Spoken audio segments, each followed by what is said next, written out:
Hello, my name is Jamie Kent, and I'm a recently graduated forensic science and psychology student from Trent.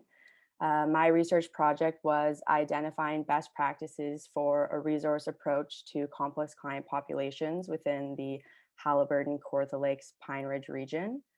My research was conducted in collaboration with the Human Services and Justice Coordinating Committee through Trent University's community-based research program. The aim of the study was to provide complex client populations with the best services, resources, and delivery methods possible in order to treat, address, and identify the needs of these populations in both an efficient and effective manner. The goal was to help all of those with complex needs improve their quality of life, but also specifically with those who come into contact with the criminal justice system. For the purpose of this research, a complex client was defined as an individual with more than one comorbid condition, such as, but not limited to, acquired brain injury, mental health problems, and/or addiction.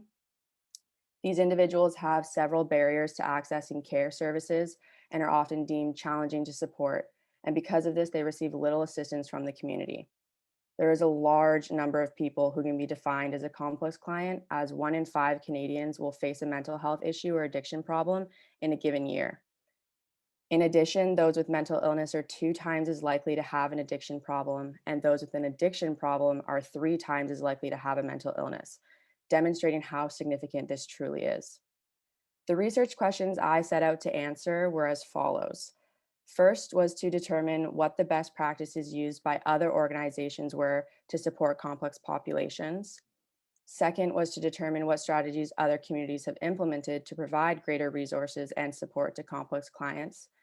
And lastly, I wanted to determine if local support approaches were achieving the desired outcome for complex client populations and what a successful approach to support looks like. The methods used to answer these questions were first a literature review of previous research to examine what strategies have been used by other communities and organizations to support complex clients in an attempt to answer the first 2 questions. Interviews and surveys were also administered to determine what requires improvement in the current approach among local resources and support within the Halliburton, Kawartha, Pine Ridge region. More specifically, the interview was conducted on frontline workers from HSJCC member organizations. There were a total of 9 questions regarding the barriers to the provision of care, the needs of complex clients, and the improvements required in the current process, with a total of 2 participants. Both interviews were conducted over Zoom and lasted around 30 minutes each. The survey was distributed to individuals in a managerial position from HSJCC member organizations. There were a total of 16 multiple choice, ranking, and short answer questions of the same topics as the interview, with a total of 17 respondents. The survey was administered online through the Qualtrics system and was completely anonymous. It was really important for the research to gather information from both frontline and managerial positions to gain both perspectives on what requires improvement. Now I will discuss the major findings from the research. Both survey and interview participants identified funding as the greatest barrier to the provision of care for complex client populations. Facilities was ranked second. These often go hand in hand, as an increase in funding would increase the number of facilities. Previous literature also acknowledged funding as a significant barrier, with one study noting that many individuals with complex needs face barriers to accessing allied healthcare services because Canada's publicly funded health insurance system does not cover allied healthcare provider fees. So to overcome these barriers, an increase in government funding for care services is required. However, because this is not always an option, reallocating existing funding to better address the needs of these individuals more effectively is also required and perhaps more realistic. Education, training, and stigma acted as additional barriers. Similarly to funding and facilities, education, training, and stigma often go hand in hand as well. Increased education was the second most ranked topic for the most important to improving the quality of service provided in the survey. Interview participants also stated that there is a great need for improved training for medical and legal professionals, as previous literature has found that complex clients still face discriminatory practices within the legal and medical fields. As stated by one of the survey participants, stigma and discrimination underpin many of the barriers. This stigma can be overcome through education regarding complex clients and the needs they require, as well as improved training for those who come into contact with these individuals. Efforts to break the stigma associated with complex clients should also be extended to the general public in order to not only increase their understanding of complex clients, but also increase their support for resources and initiatives that help these individuals. For improvements that need to be made in the current support approach, housing was the overwhelming response for what need is of the most importance, needing the greatest improvement, and the most beneficial to improving complex individuals' quality of life.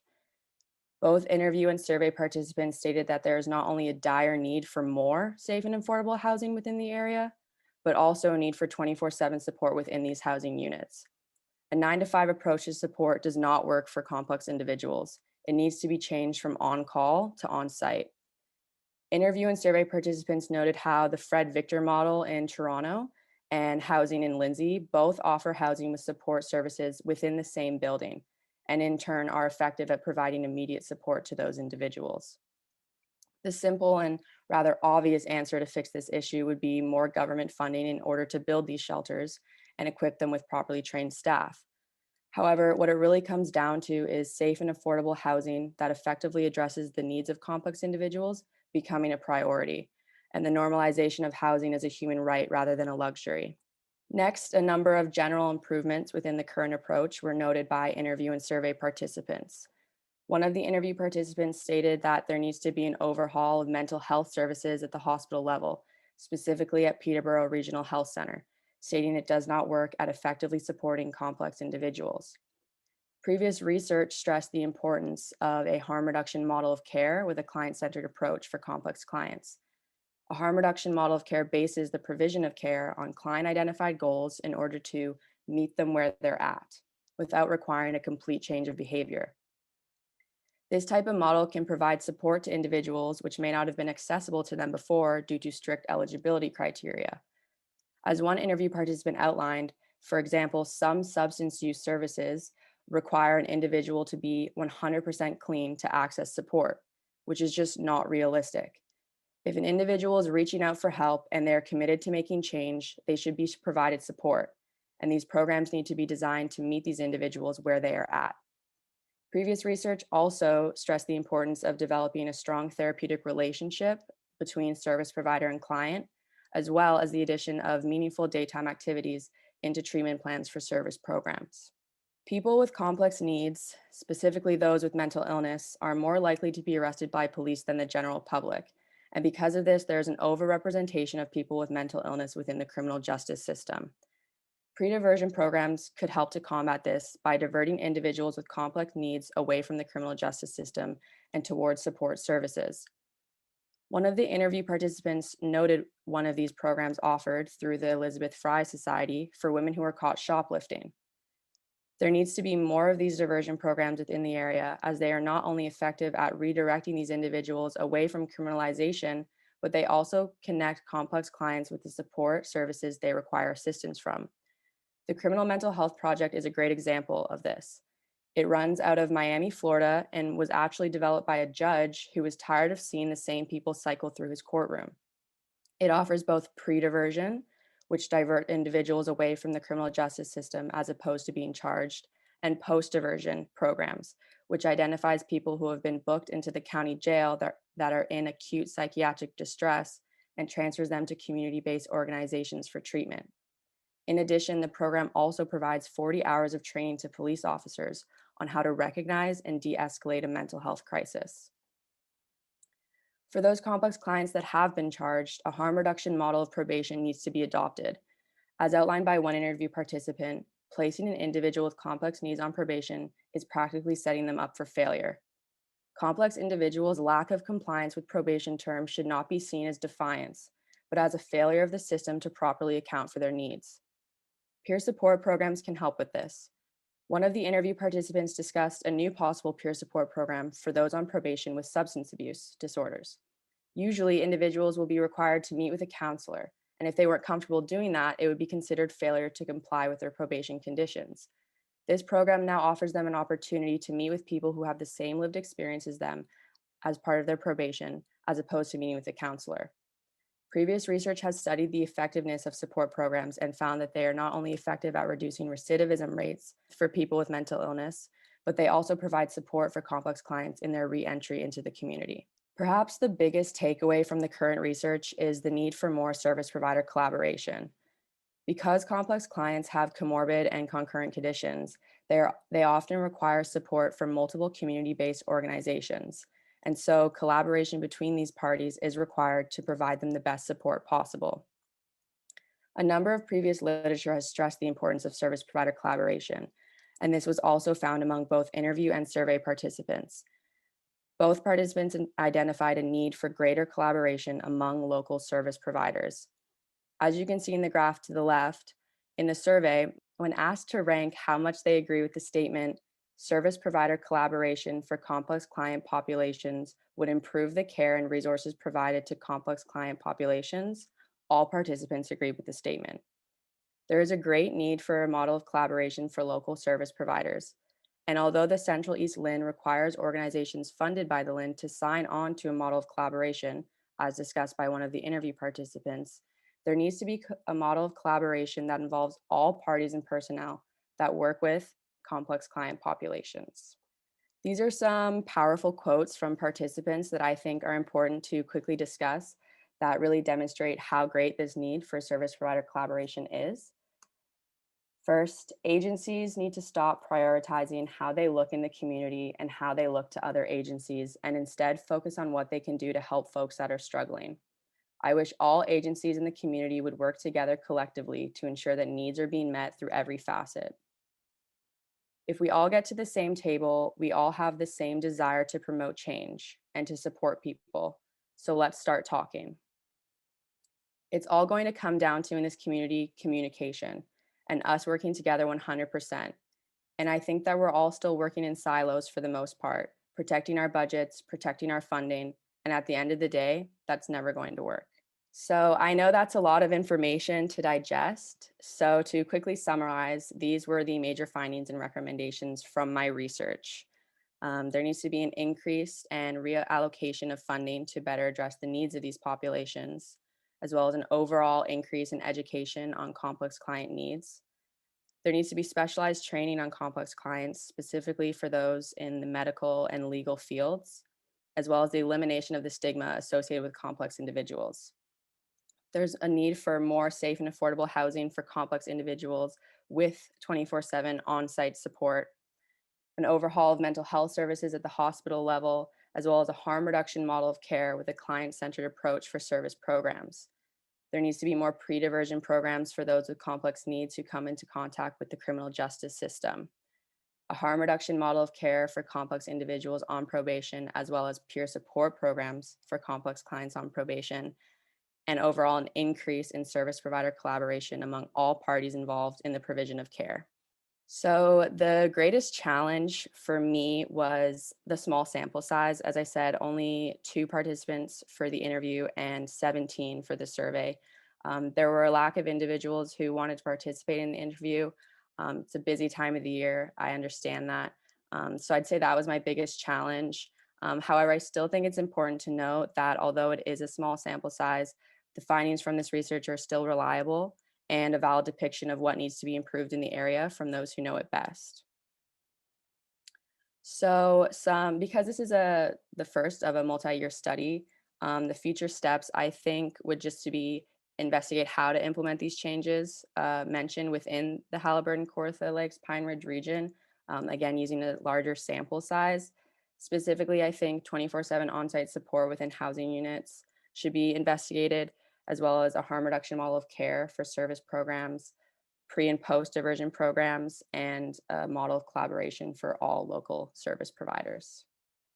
Thank you for listening, and especially thank you to all those who helped and participated in the research, specifically Terrell, Jonathan, Ryan, and my professor Joel. Thank you guys all so much. Wonderful. And thank you, Jamie, very much for your presentation today.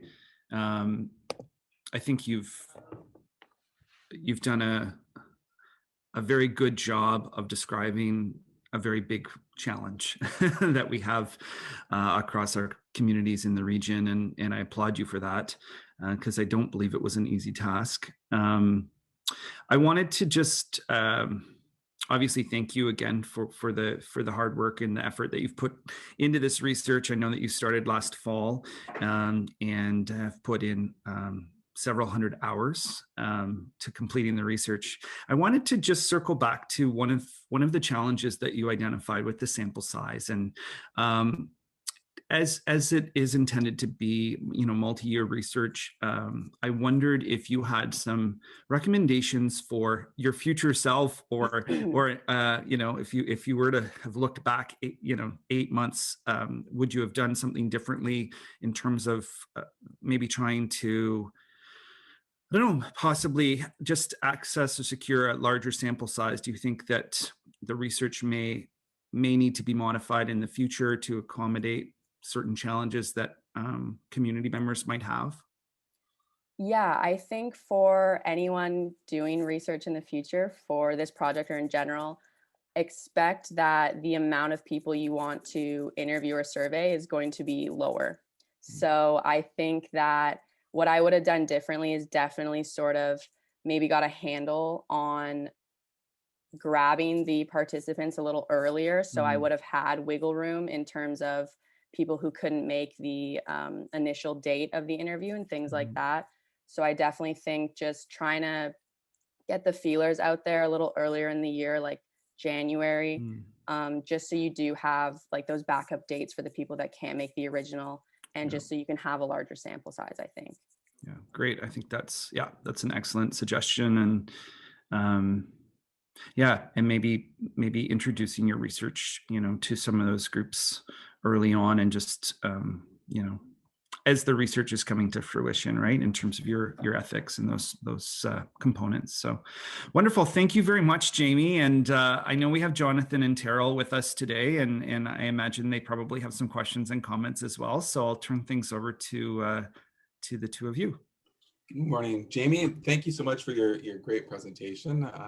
Really appreciated the information you were able to gather and present to us today. I did have a question around the community partner collaboration that seemed to be highlighted, and I would definitely agree with that statement. And I was wondering, through your research, were you able to identify any areas or ways that individuals are communicating or collaborating in other communities that we might be able to look at reviewing further? Yeah, I actually found, I put it in my final report. I didn't have time to put it in the presentation, but there's actually one out of Quebec that is a like telecommunication sort of program. And it's like the only one in the world that is kind of as good at what it does. And it's a way of connecting all service providers who are involved in the provision of care to older people, I believe. So with also health problems. It's called Prisma, like the short form is called Prisma. And I put that in my final report. I think that'd be a great thing to maybe look into because it offers that communication technology, which is probably really needed, especially nowadays, because that's all people are doing with COVID. And I think they have a really good way of just easily being able to connect all parties involved in the provision of care. And the Central East Lynn was outlined by one of the interview participants as having a model of collaboration within the area for those that are funded through it.